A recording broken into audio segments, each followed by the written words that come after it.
I Hey, always like thinking that there's a neighbor nearby. yeah. Any Philadelphia or Michigan people? Oh my gosh, this is so cool. Having lunch. Oh my gosh.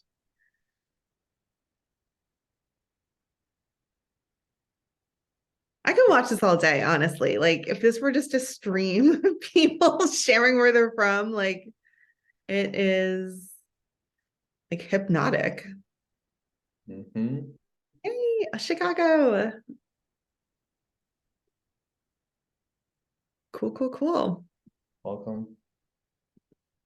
I see multiple Seattle people. I just moved from Seattle. I was a Seattleite, no longer, but I had a great experience.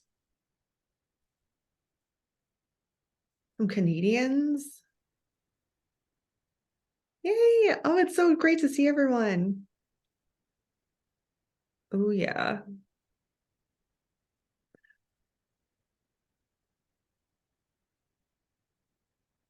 I see Northeast Philly. That was exciting. Ooh. It's like right down the street. Wynwood. It's where my mom is living at the moment. And I gotta tell you, I once realized that someone that was living in the unit below me was broadcasting on like Good Morning America during COVID, and they were just like right below me. Oh, that's Mhm. pretty cool. Mhm. It's pretty surreal. You're like, actually, it's like right downstairs. Oh, Susan likes Grand Rapids, has a connection there. Cool. Oh yeah, yeah. This is so cool. I'm so excited to see all these people. All these people getting stoked on friendship. Hmm. You've come to the right place. This is the right place for you. Hi Okay. from Florida. Hello. Well, I think folks will keep joining. Yep, keep coming in. But Anna, let's get started. Let's do it. Okay, cool. Well, welcome everyone. My name is Mike. I'm a product manager at Meetup. So I work here at Meetup, and welcome to Meetup Live. So today we're joined by our special guest, Anna Goldfarb. She's a journalist, author of an upcoming book called Modern Friendship. And we're gonna have a discussion on how to build connections and friendships during this holiday season. Anna's gonna help us identify the people in your life who are good candidates for connection and teach us how to nurture those relationships to achieve the community and support that you deserve. Plus, she's going to answer questions Yeah. towards the end. So as you're listening, be attuned, take notes, and be ready to come at us with some questions at the end.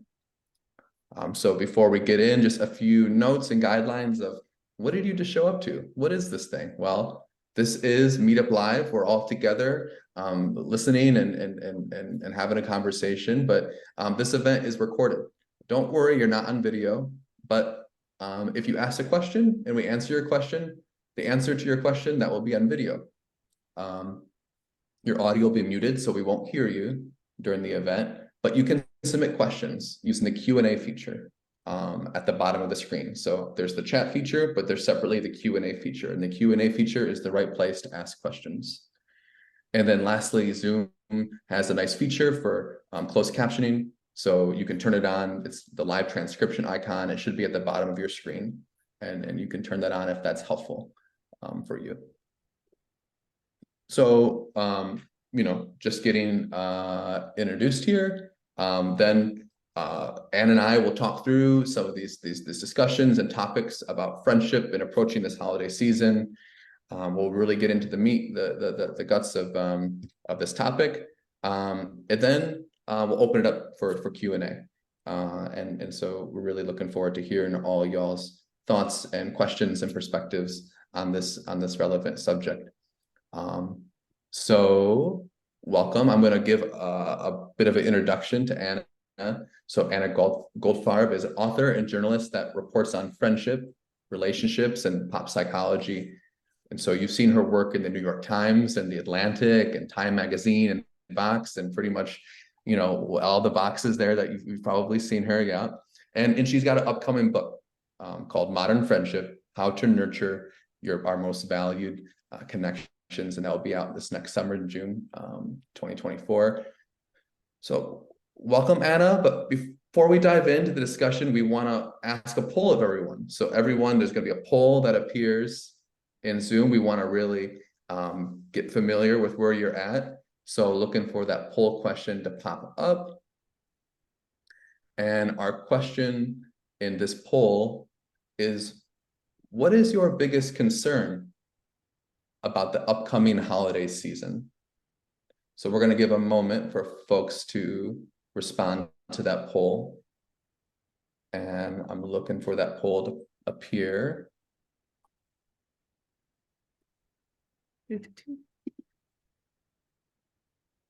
Let's see.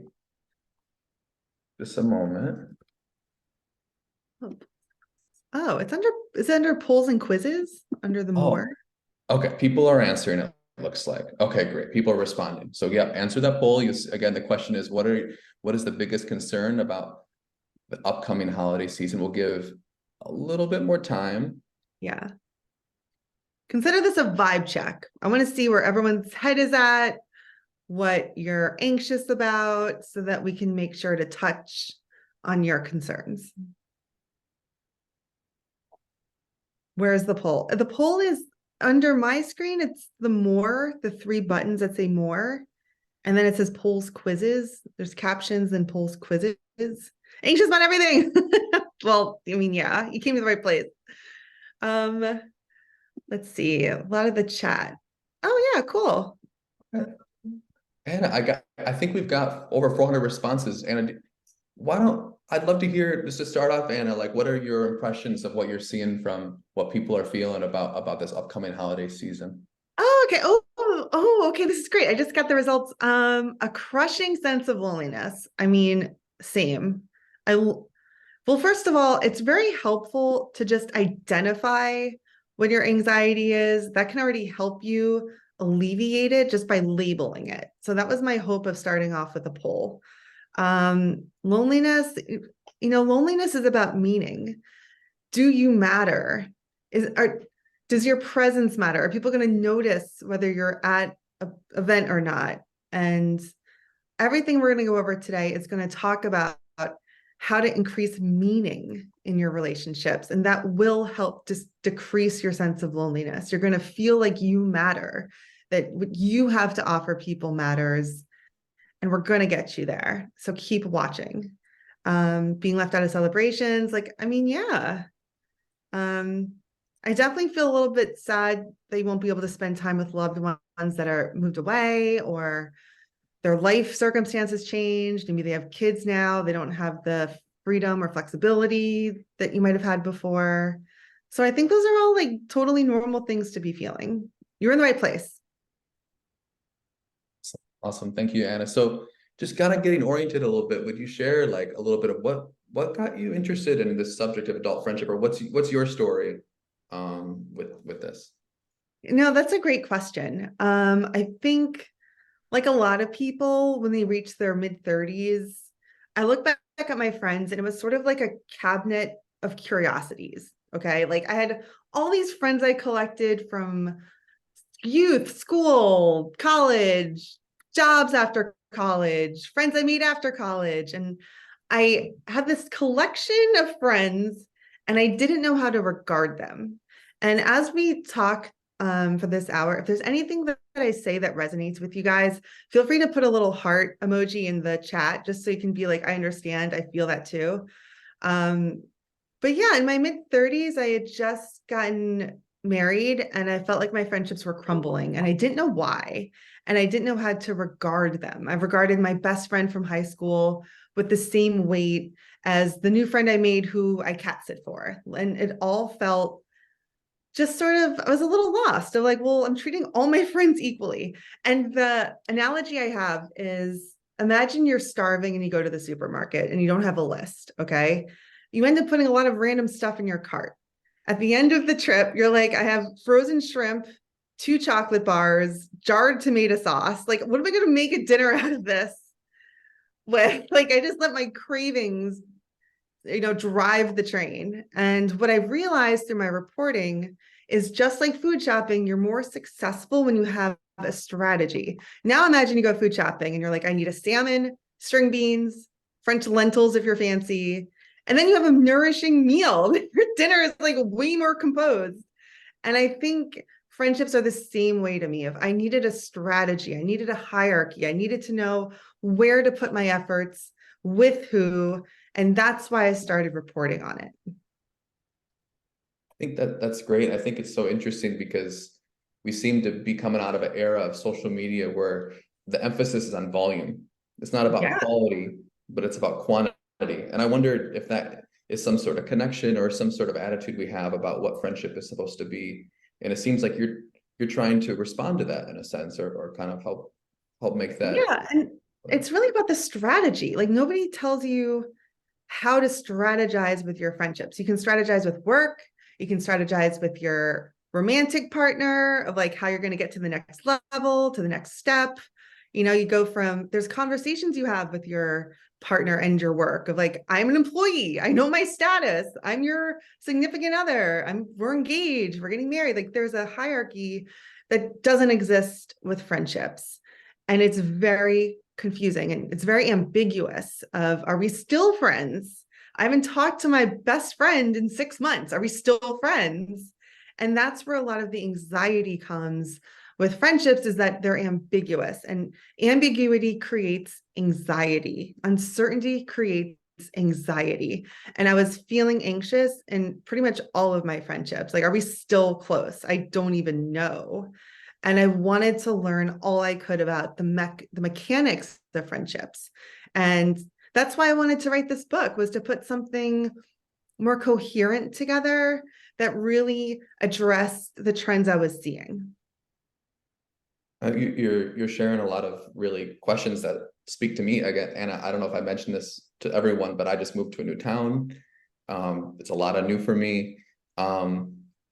If you're asking these questions, how do you know where to look? So, I want to get into it a bit about what your answers are, but what were your sources, or what did you dig into to help answer some of these questions for yourself?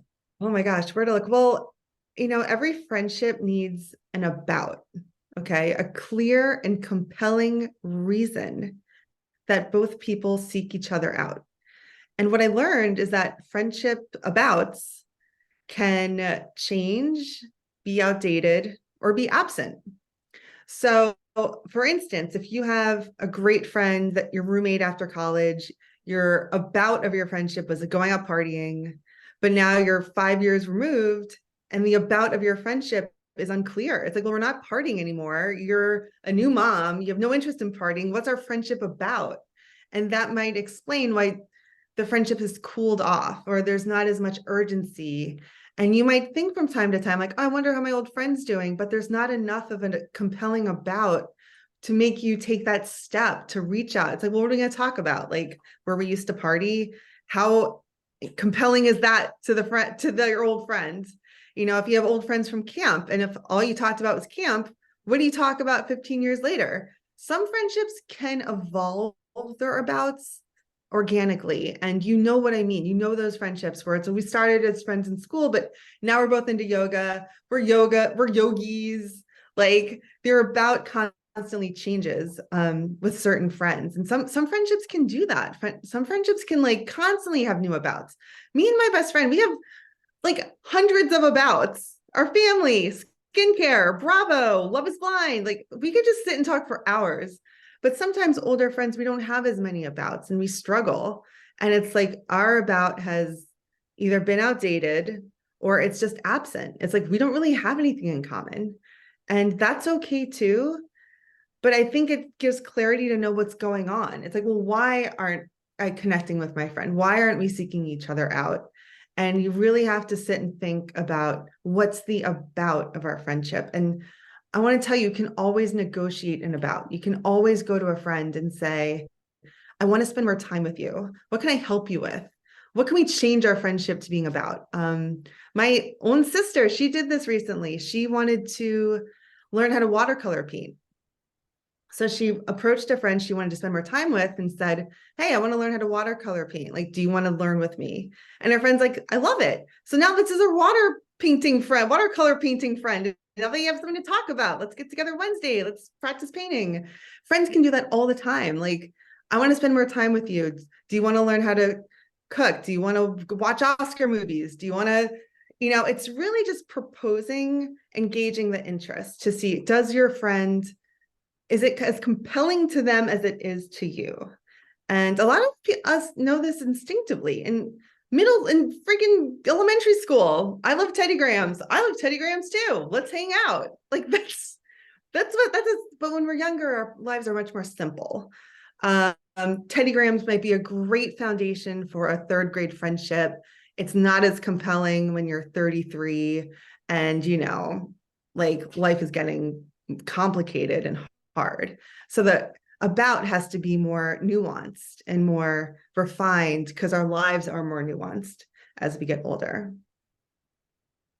I really love that, Anna, because you're putting some sense of like definition to something that I feel like sometimes we might do instinctually, but we don't know how to recognize it. We don't know how to actually navigate. And you're helping me, and hopefully others like have some sense of like how to think about it. And it's a very optimistic take. You mentioned your sister's story. It's not like this is a matter of filtering your friends. It's about maintaining and restoring and reigniting relationships too. And it's a fantastic way to have a compelling about. A lot of abouts are not that compelling. If someone said, Anna, do you want to join my golf club? I'd be like, absolutely not. I'm like, I don't want to play golf. Like, no, but what I would want to do is I would love to, rewatch Will Ferrell movies. Any interest? Let's do that. Let's start a Will Ferrell movie club. Oh, that sounds great. So it's always a negotiation with your friends. There's always, in my book, I talk about the three components all friendships have: desire, diligence, and delight. And a lot of this is desire of the about. What do we seek each other about? Why do we seek each other out? How can we, as long as desire to connect is present with both people, you're on your way. It's just finding that magic about. It could be networking. Like, I want to go to more networking events. Would you want to come with me? Yeah, that sounds great. Hey, look, it's my networking friend. This was formerly my swimming friend, and now we're my networking friend. Like, you can do that. We all can do that. And part of that's taking some risks, because you might throw that out there and they might say no. But that was maybe your effort is just part of that signal that you still are hopeful with that. Yeah, and you could say if it changes, let me know. Like, I'd love to spend more time with you. I get that it's a busy season. Swing back around if you want an accountability buddy, if you want to move your body more. I'd love to go on walks with you. Just put it out there. I can swing around next season, see if you have more time. Like, you can take control. Like, you can take control of these connections, but it just requires being a little savvy about why humans seek out the people that they do. And it's not because they like people or don't like people. We have our phones full of people that we like. Like, it's not hard to find people you like, but what's challenging is finding the about that is compelling enough for both people to make time for it. Now, you're talking about people, and a question that often comes to mind is like, what people, how many people, what are friendships that I need? And so let's open up this next poll question we have, because I think it's kind of on that, and then I want to hear your thoughts. Yeah. But if the next poll question come up, the question asks, how many friends correlate to a high level of life satisfaction? This is for middle-aged women in particular, but maybe you can speak to more than that. But again, you see Janine just posted the question in the chat. How many friends correlate to highest life satisfaction in middle-aged women? So if folks wanna, great. I see the responses rolling in. Yeah, this is great. It's like alphabet soup. Yeah. I'm seeing, what are you seeing in responses? I'm seeing lots of B's. I'm seeing lots of B's. It's like a few smatterings, but B's definitely taking the lead.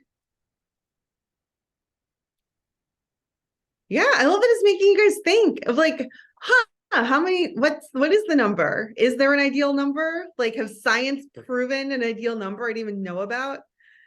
Science. And this is great. Okay, well, we'll let folks keep going if they Women. It was want, like but Anna, 400. It was like what was it? 400 women. I think someone asked how many women. Oh, it's a smiley face. I think it was 377 to be exact. Why just women? Well, that was the study. It said middle-aged women. Can you repeat that? Was Okay, oh. so Anna, do you know, do you have insight on this? Yeah, the answer is definitely B. Congratulations, everyone who threw their hat in the ring. And it's really 3 to 5 friends. And what I loved about this study is it also clarified that while it feels really great to have 3 to 5 friends, it feels even better for 3 to 5 people to consider you their best friend. If you, that's where the meaning comes in. That's where the belonging comes in of not just I love these people, but they love me back. They want me in their inner circle. And that's what I'm here to help you do and help you orient your life better to be a fantastic, fabulous friend to 3 to 5 people who will cherish you for all that you have to offer. Yeah. Um, so sometimes like a signal people get is that they feel like you kind of hinted at this, but they're aiming towards a friendship and they're putting effort towards that friendship, but they're not maybe getting that back. Like, um, how do you recommend handling that and processing that in terms of accepting someone else's, you know, not reciprocating that same interest, or in terms of moving on, or still aiming for that? A lot of it, like I said, a lot of ambiguity happens in our adult friendships. And one great strategy for me is to see how I can help a friend. I think I've had less success when I ruminate over why aren't my friends helping me more? Why aren't they checking in with me more? Why aren't they inviting me out to things more? That puts me in a more negative headspace and I kind of psych myself out. I don't know if anyone can relate to that, but I get psyched out of like, my friend doesn't care. She hasn't checked in on me. She hasn't seen what's going on with me. Is this friendship even happening? Or am I even important to her? Um, a more successful strategy I found is to identify which few people I'm committing my friendship to and to ask them, how can I help you? Like, it's not about me, like that'll come, but my friends who have children, who are changing jobs, who have life transitions, it's like, how can I help you? What needs can I help you with? And that people are more responsive when you offer to help them. If I were to be like to a friend who's struggling, hey, let's try and get happy hour next week. What do you say? And they're really busy. Maybe they just lost their job. They don't have money. They're going to be like, no, I can't. Or like, well, why? Like, why do you want to get together? Why should I tell my spouse I can't be home for dinner Thursday night because I'm grabbing drinks with you? Like, well, why? A more successful strategy could be, I know it's busy. I've missed you. I'd love to see you. What can I help you with lately? Like, do you want to brainstorm ideas for work? Do you want to go for a walk? What do you need help with now? And how can I help you? And I think people are much, much more responsive to that because you're showing that you notice them, that you care about them. And in turn, they will care more about you. They will be like, wait, you're someone who has a lot to offer. Like you make the case for them of this is something valuable to make time for. And I can't go around to every friend I've ever met and think, how can I help you? How can I help you? How can I help you? How can I help you? My college roommate, how can I help you? It's like, no. Just like the grocery store, you have to have a strategy. You have to identify a few people, 3 to 5 people that you will commit to checking in on, seeing how you can help them, seeing what they need. They might need a happy hour. They might be like, that's exactly what I needed. Yes, let's get a martini. Or they could say, I'm swamped with kids right now. A brunch, you know, in that case, like, would you want to get brunch? I know you have kids at home. Like, you kind of try to take their life situation into account when you propose plans to them. And that's part of making it easy for them to say yes to the plans you suggest. If you know that your friend is busy with work, they may not have time for happy hour, but they might do a lunch date, you know, see what they say. Like, I'd love to see, would lunch work better? Maybe coffee on Sunday. Like, they may not want to go out on the weeknights anymore. So that's what I'm saying. Like, these small tweaks can give you a lot of success and can make people feel like it's a lighter lift to say yes to you, you know, than like, oh, it's a weeknight, I got to find care for my kids, my husband has to get dinner on his own. Like, there's all these things that you have to figure out when you have a busy, complex life, and make it easy for your friends, a select group of friends, and be like, I know your life, I know what here's how I can help. What do you think? Yeah, I love that because it calls on people, all of us, to recognize our own value and the gifts that we have to offer. And sometimes I think it's easy for lots of us to forget how valuable we can be, and how we all have our own gifts that we have to provide for each other and be creative to support each other. And yeah, it's a really great exercise to not just ruminate on your own struggle, but hey, you don't know the person's full story. And maybe it's time just for a little tweak or change. Yeah, and it could be running errands. Like, the holiday season is getting really busy. People have a lot of errands to run. Like, hey, you got to run to the mall. I'm happy to come with you. Like, I can help you carry bags. Like, how can I help you? And I think that makes it easier for people to say yes if they see that your energy is, I'm here to help you. They're like, yeah, that sounds great. Totally help carry bags. Like, I'd love it.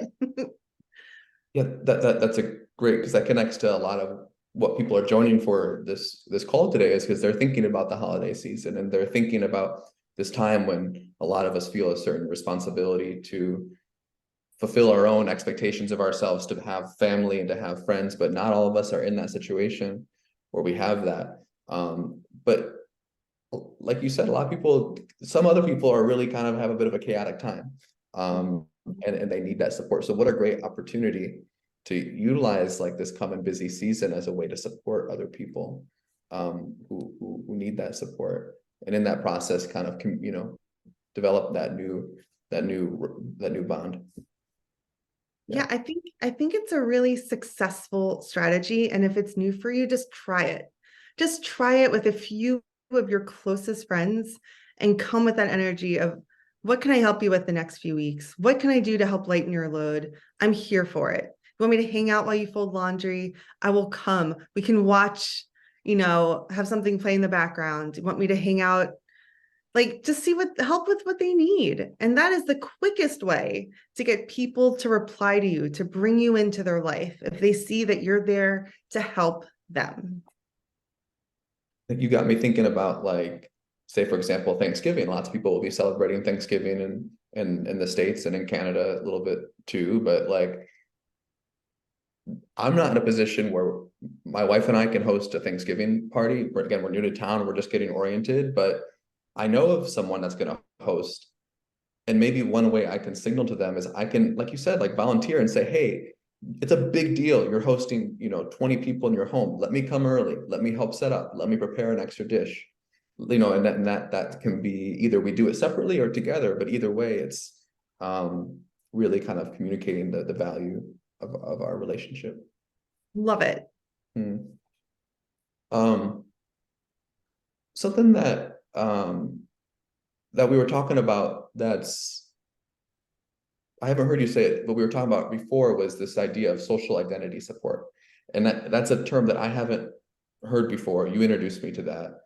And so I'd love if you could kind of remind me and kind of share with folks where that figures into all this. Yeah. There's one study, it was a small study, and it showed who predicted who would be best friends in 4 years, like what traits those people had. And friends that showed social identity support, I'll explain what that is in a second, showed the highest likelihood of the friendship going strong in 4 years' time. And I was like, well, this sounds amazing. This seems like some secret sauce. Like, why isn't everyone talking about social identity support? What is it? So I interviewed the woman who wrote the study, and I was like, what does this mean? How is this now like splashed on every newspaper? And she said, social identity support is seeing your friend for all of the groups they belong to, race, class, gender, and seeing them as being a member of all these groups. And what this looks like is seeing your friend, if they're in a different religion, saying like, I'm taking an interest. Oh, I'd love to celebrate Hanukkah with you this year. I want to learn about your culture, your traditions. I want to learn what it's like being in your shoes. I want to orient myself to see the world through your eyes. And that makes people feel seen more completely. Like, think of the difference between having a friend in of a different religion and saying, let's get together this holiday and get drinks. And it's like, okay, well, maybe, versus what are you celebrating? Like, I would love to come to a holiday party. I would love to make latkes with you. Oh, you're doing something, you're doing dreidel. I would love to learn dreidel. Like taking an interest in your friends' cultural traditions. And that predicted a stronger friendship in years down the road. And I think that it's more meaningful for someone to see all the roles that I play. Even like socioeconomic, keeping your friends' limitations in mind. If you say to a friend struggling with money, let's go to the spa and get like high tea, they're like, I can't afford that. Like, it's showing that you're not taking your friends, their world into consideration when you invite them to things. Will that friendship stay strong? Maybe, maybe not. Maybe if you're not taking your friends' limitations or considerations into account, it's going to create distance. So what you can do with social identity support this holiday season is take an interest in your friends' holiday traditions, ask to be a part of it, ask to learn. How do you make this dish? I want to learn how to make this. Will you teach me? And that's going to make your friend feel really appreciated in a way that not many people in their life probably have ever done.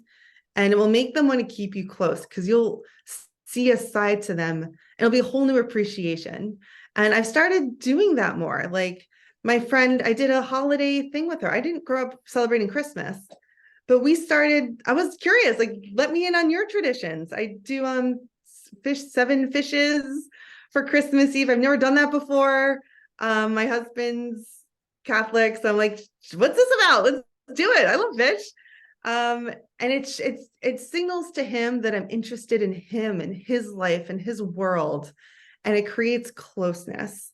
So that's something you can do. Ask about their traditions, ask to take part, ask to learn about it, educate yourself. And, that's just going to make your friend feel really great. Mhm.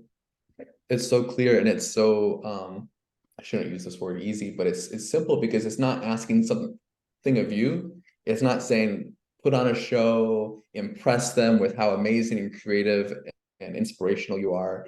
It's saying no, like, embrace their story, know them, Yeah. show appreciation for them and their journey. Yeah, your friend plays all these roles in their life. They have belonged to all these groups, and dig a little deeper and it'll go a really long way. Hmm. I feel like even, you gave great examples of religious tradition, and everyone even has their stories of like their favorite Thanksgiving dish, for example. That's not always as culturally rich, but it's something personal to them and their story and their parents, for example, or their, extended family. And it's something that my wife and I have been exploring. My wife grew up in a Korean home, but she didn't necessarily make a lot of food, but she's been digging into that story of her background and making food that her grandparents have made, and really, like, it's a really special journey to be a part of, and something to bond through. So I'm sure it means a lot to her to share it with you and you're alongside her. And we can do that for our friends too. Like, this is something you can do, and it's not a heavy lift. It's not something wildly out of your comfort zone. It's just having a little curiosity and creating space for it of, I'm interested. I want to learn this about you? Like, teach me. Beautiful. Yeah. What if you're kind of, a lot of this conversation is kind of referencing like people that we have had friendships with in the past or have friendships with today. But what about that spot where we're struggling to identify even those 3 to 5 people in our inner circle, or we're not, how do you what do you recommend for getting started and meeting new people for that first time? I think it is very common to be in a place where you struggle to find your 3 to 5 people. In the book, I call them your jacuzzi because they fit in your jacuzzi, like in our metaphysical jacuzzi. These numbers are based off of Robin Dunbar. He's a British anthropologist. He wrote a book called Friends. He identified primates at their social patterns and the circles that they created. And he came up with how primates organize their social circle. And I've rebranded it in my book, and I call the first tier, the 1 to 2 people in your innermost intimate circle, your bathtub, because not many people are going to fit in there. For women, it's a significant other, usually one best friend. For men, it's usually just their significant other. And then the jacuzzi is the 3 to 5 close, intimate friends. The next tier I call the swimming pool is the 5 to 15 people he calls the sympathy group. And I thought it meant, oh, their sympathy, they're like, you could call them up and cry. But that's not what it means. He meant that if they die, you'll be really bummed, which is a little dark, but that's what he called them. So I call it the swimming pool of the 5 to 15 people, like, the outer ring right out of your innermost circle. And if you're looking at your list, if you're thinking about who's in your 3 to 5 jacuzzi and you're coming up a little short, maybe there are people in your swimming pool that you can promote. That could be the people you go on double dates with, maybe the people, colleagues. It could be, just like anyone in your outer circle, maybe people you see, you're just friendly people that you would be bummed if they died. And that's dark, but that is what he said. I'm just telling you the facts. You can always promote someone in your swimming pool, and you could do that by saying, like we talked about, I want to spend more time with you. Let's find a compelling about. You don't have to use those words, but like, what can we do to spend more time together? Also, you can have pets. You can have fur babies. Like you can actually, I wrote a story for Time Magazine about rewatching TV shows, and that can give a sense of belonging and community. So if for the holiday season, you're not having as many close friendships as you prefer, there are other things you can do to get those good feelings. Maybe watching reruns of Friends, The Office, ensemble comedies where you feel like you know them. Science shows it actually does give you a little boost, like you do, like you're seeing a group of friends, like Cheers. So I thought that was kind of quirky. And then just keep an eye towards it in the coming year of like, who could I promote from my swimming pool to the jacuzzi? And I use these water references to underscore how fluid these groups are. Like people can flow, just like you'd flow from a jacuzzi to the swimming pool at a party. Swimming pool can flow into jacuzzi. Jacuzzi can go, I go down the line, like the bonfire is 50 people, like in your outer tier. So maybe people dip in and out of these things all the time. It is very, very common. And in my book, I explain the reasons why people can go in and out of these tiers at any time. But look at your swimming pool, like sit down and write them out. Who are the 5 to 10 people that like I'm really friendly with, that I see pretty often? Who could I promote? Actually, I just am starting a podcast with one of my friends in my swimming pool. And I got to be honest, he's kind of coming into the jacuzzi lately because we're talking a lot more, because our bout is our podcast. And guess what? There's a reason for us to talk. And we went out last week, we went on a double date, and now we're doing a podcast. And I'm like, I think he's getting bumped up. So it can happen all the time. Friendships are fluid. It's okay. Nothing's wrong with you. This is the way it works. And here's how we can move forward. You make it sound so natural, and you sound so confident. But I'm going to be honest, when I hear some of this, I get a little spooked about failure, about going to my bonfire, going to that little bit of outer circle and failing, And so like sometimes I really like the spirit of what you're saying of what was the word you used, of level them up, because it tells me that I'm in control to a degree, or it helps me feel more confident that I'm taking a step. But I just need to know honestly that if it doesn't go so well, it's okay. Move on, you know. Are baffling, okay? Like people are baffling. They make all sorts of decisions for all sorts of reasons. There's a lot you can't control with friends, but what you can control is where you put your efforts. Just like that shopping list of, I'm going to focus on these people. I'm going to commit to these people. I'm going to show up. I'm going to reply to their texts. I'm going to answer when they call. I'm going to find a compelling about, so that we get together once every other week or so. And then things are a lot more simplified, just like the supermarket. Like you need a list, and like, these are the people I'm focusing on. This is why they're in my life. And like I said, my book explains all of this, of who's a good candidate, why they're a good candidate. It'll walk you through it. And then it's just solid. You don't have to keep scrambling, just like when you don't have a list. You're like, well, do I want rice? Do I want fries? Do I want coffee creamer? Like you're just pulled in all these directions because you don't have a strategy. And that's what I can help you with. And that we can all help with. We can all have a more streamlined approach to our friendships. We're going to wrap up with a poll in a minute, but I want to ask one thought, and if you have any things that stick out, but about introverts. Some people identify themselves as introverts, and this can, be a lot. So just if you have any just key suggestions for folks who are feeling that way. I love introverts. I'm married an introvert. Introverts are awesome, but I understand that they don't always have the capacity to attend every social invitation.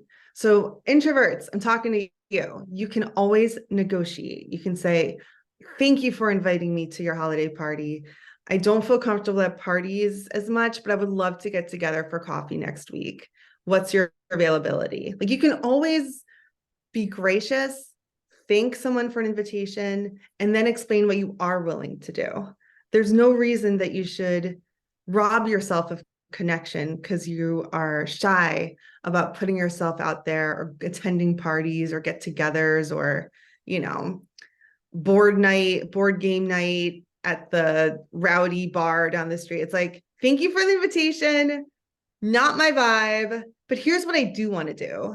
And that's the key, is keep the door open. Keep steering the ship into what you feel comfortable with. And I think you'll feel more empowered. Like you can do this. You can have wonderful, nourishing friendships. You just have to be a little bit more open with negotiating so that you can get your needs met. Awesome. Thank you, Anna. Let's wrap up with our last poll. And it's kind of reflective. The question is, what are you going to do now that we've gone all over these ways to increase connection? What's next for you? How does this inspire you? Are you going to reach out to a friend and say hello, ask a friend to get together with you in the next few weeks, invite a friend to a new experience? It's lightly manipulative. Yeah, I think it's lightly manipulative, but I'm hoping you all forgive me for that. Hey, I think it's a great idea. Yeah, I would love to have you. I'm obsessed with friendship. I can't wait to share everything I've learned and to help you have better, more nourishing, calmer, wonderful friendships. I'm here for it. I'm seeing a smattering of responses. I see lots of Yeah. folks. Aw. People are saying number 2. Oh, I'm so happy. Love it. Love it, love it. Tell me how it goes. I mean, all of you reach out to me. My email is anna@modernfriendship.org. Tell me how it goes. Tell me if any of these strategies helped. Like, tell me if there's anything, any light bulb moments that you had. Like, I want to hear it. Don't be shy. Well, Janine just shared some other information about with the link to the upcoming book, the Substack. We're going to get to questions in a moment, but before we get to questions, I'm just going to plug something on Meetup. If this is interesting to you, this is an event that's happening in my town. This is coming up soon, November 18. This is a random event, by the way. I'm not endorsing this event. I just saw this upcoming, and I want to share really a great way to help with friendships. Is there's this feature where I can see the people that are going, and that's helpful. But I can click this button, and I can see what people have in common with me, and kind of where they're at in their journey and their life. And so I see Jason, who's also interested in outdoors, and I see especially that he's interested in making friends, and that's really encouraging as I'm looking for events to go to.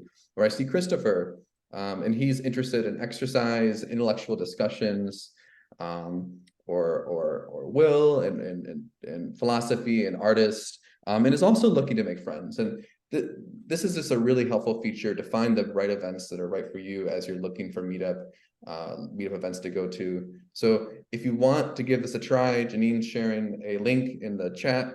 You can also just go to an attendees page and click this toggle. These features are part of the Member Plus subscription, and that subscription is all about supporting you in your journey towards friendship. That's why we have folks like Anna on here to support you in your journey towards friendship, and that's why we have elements of Meetup and features on Meetup that are there to support you through your next steps in your journey. So yeah, thanks for letting me plug that for a moment. And let's dig into some questions that people are asking. We got in these last, let's see, 12 minutes or so. We'll get through what we can. So I'm gonna read these as they come. So Shirley asks, what about if you don't really have a social circle to cultivate? She says, for me, working remote has made it hard to make friends. So it sounds like Shirley works from her computer at her home, and she's just starting to begin with that social circle. I think you kind of touched on this a little bit, but anything especially you want to speak to on remote work or people from home? This is actually, co-working spaces are wonderful for this. I know that they can cost some money to have a membership. I don't know where you live. I know there's online co-working spaces. I've created co-working spaces. I reached out to other writers in Philly where I live, and I'm like, I love your work. Do you want to get together and work? And I've had incredible friendships start from not working in an office. It's like, I don't work in an office either. Do you want to get together? And we have our own, she's actually my coworkers in my jacuzzi, because it's been such a successful collaboration. This is an opportunity. This seems like a problem, but it's an opportunity to find other people who do what you do, who are also looking to have some cool coworkers. I would reach out in your industry, like, who else is working remote? Let's get together and start from there.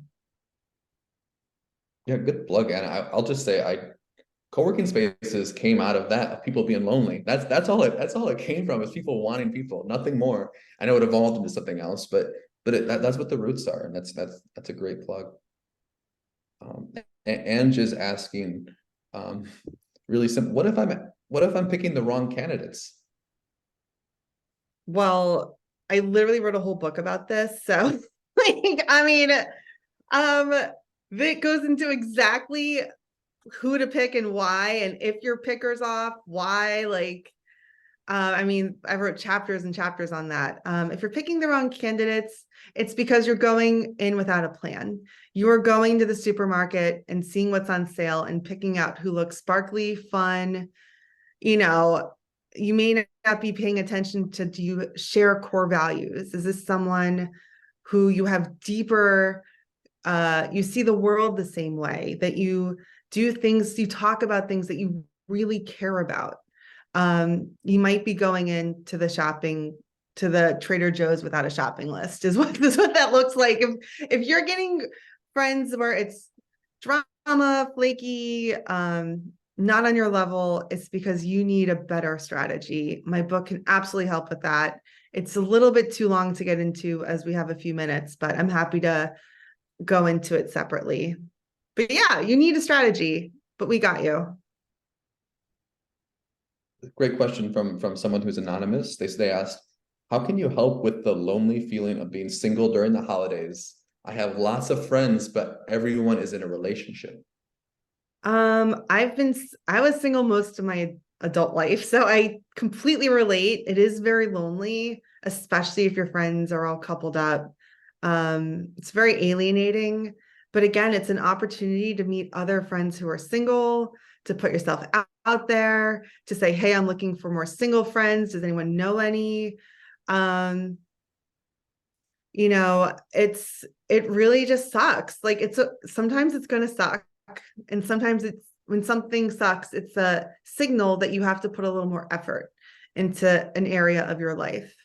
And if it were me, I would try to have friends I would try to look for other single friends, you know and also have patience with your friends that are coupled up, because being coupled up can be lonely too, especially if you're not in a great relationship. And I think you just have to be open to that, of like, this is a transition time in our life when our friends are, some are coupled, some are single, but honestly, sometimes the coupled up people are the loneliest. Like they have a lot of friends. Maybe their other significant other travels a lot and they're alone a lot. Like, it's hard to generalize. But I would try to see if you could see other single people, and also have patience for your coupled up friends, and see it can help them and connect on other things besides the relationship. Or maybe you don't get together at the Friendsgiving where everyone has a couple. Maybe you do one-on-one things with your friends that are coupled up. And that might help as you adjust to the transition of making new single friends. That's my gut answer. Laura asks one that I love. How do you not become resentful if you are always the one helping the other? The friendship, I mean, resentment's really interesting. I wrote an article about this for Vox about how to handle a lopsided friendship. Definitely check that out. Um, the lopsided friendship isn't the problem. It's only the resentment that's the problem. Lots of friendships are perfectly fine where one friend has way more capacity to reach out, plan things, and their friendship is healthy and fine. It's only a problem when resentment happens. And the resentment is a sign that something needs to change. And I would say, I mean, the first step is having a conversation with your friend of, hey, what's going on? I'm noticing that I'm always reaching out. Is this something that you're noticing too? You don't have to accuse or be like, we're never talking again. It's just like, what's going on with this? Your friend may not realize that this is the pattern. They may not realize that the expectations have changed.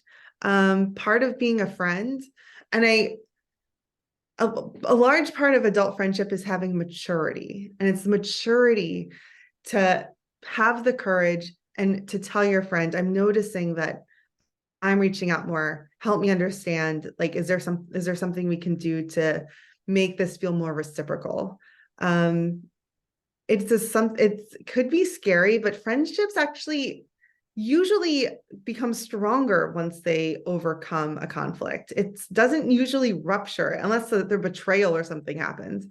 Usually friendships are stronger. Give your friend the chance to correct their behavior. Communication is the way forward, and you're going to have to be mature. If you can have food or drink around, people seem to have their guard down around food or drink. So make sure there's snacks. You don't want them hangry, and just like nibble on something, have a sip, and be like, I'm noticing what's going on. And I think you'll be fine. You can overcome this hiccup. Anonymous asked, how do you approach someone who you've not spoken to for years? Maybe they're like, in that, what did you call it again? The fire, they're in their outer ring. Oh yeah, the bonfire. They're in the bonfire, or you haven't spoken to Bonfire. them for years. And this person says, I probably have so many questions for them, but how do you start that? Well, I also wrote an article about how to rekindle a friendship for the New York Times. Feel free to look that up. Um, but I think the biggest thing is to not, this is a friend that you know, but it's a new friendship in that you don't know where your friend is in their life. So you have to approach them with small asks and gauge the temperature. Like maybe it's a message of, hey, I'd love to catch up. And you can explain why. I've been thinking about you, would love to catch up. Let me know if you're open or available.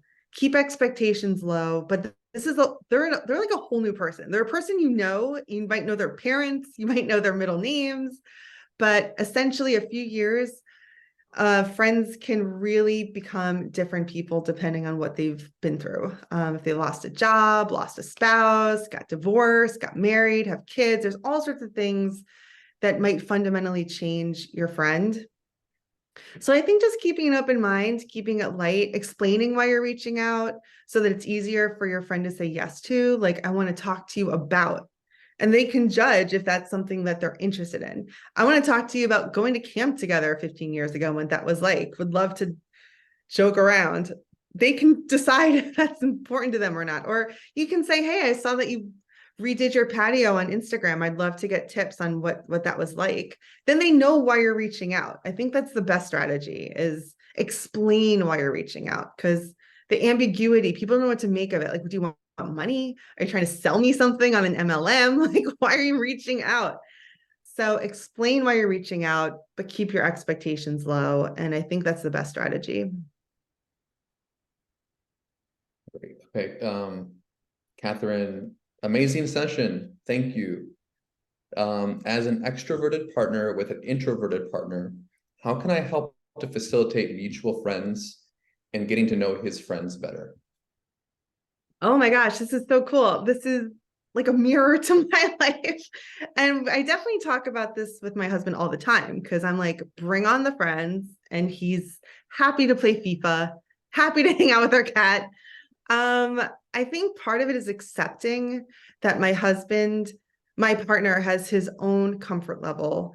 Um, and it's a lot of conversation of what are you comfortable with, what are you not comfortable with, and both people need to feel respected. And I sometimes see friends without him, and I'm like, listen, it's okay if you don't want to come, but the consequences, I might do things without you. Are you cool with that?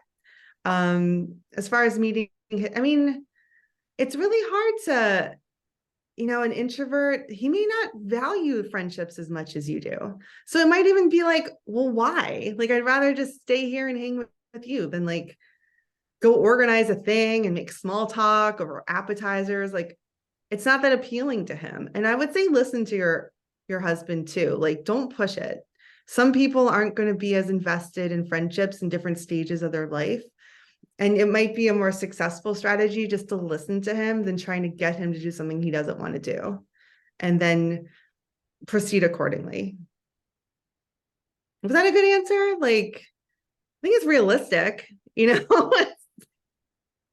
I mean, it sounds like you're speaking from Yeah, like you have to accept our introvert brothers and sisters, and it's like we can't force them, and it's not going to make them want to be around friends more. It's going to do the opposite. So a lot of times I say pick and choose. Like, are you okay if we go on double date, but then we'll hang back a few weeks, and like always just meeting in the middle. But sometimes you just have to listen. You're like, okay, I get it.